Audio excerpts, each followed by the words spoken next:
গত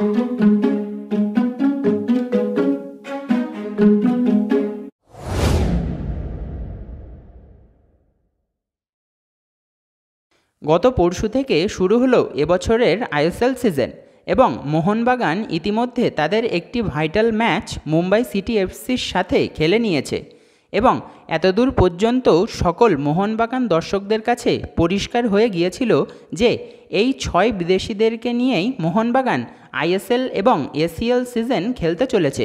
তারা হলেন Tom Aldred, Alberto Rodriguez, Greg Stewart, Jason Cummings, Jamie Maclaren এবং ডিমি পেট্রাটস।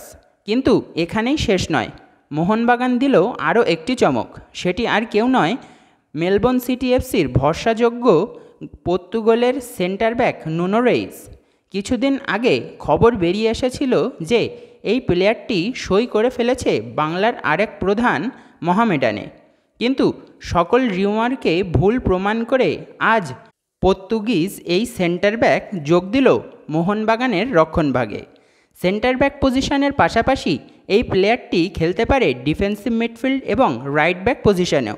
এই প্লেয়ারটির এরিয়াল দক্ষতা খুবই ভালো, সুতরাং ডিফেন্সে হেডিং ক্লিয়ারেন্স এবং অ্যাটাকে কর্নার থেকে গোল করতে খুবই পারদর্শী এই প্লেয়ারটি। আপনাদের কি মনে হয় এই মরশুমে এই প্লেয়ারটি কি মোহনবাগানের স্টার্টিং 11-এ সুযোগ পাবে? সেটি আমাদেরকে কমেন্টে অবশ্যই জানান এবং ভিডিওটি ভালো লেগে থাকলে বন্ধুদের সঙ্গে শেয়ার করে চ্যানেলটিকে সাবস্ক্রাইব করুন।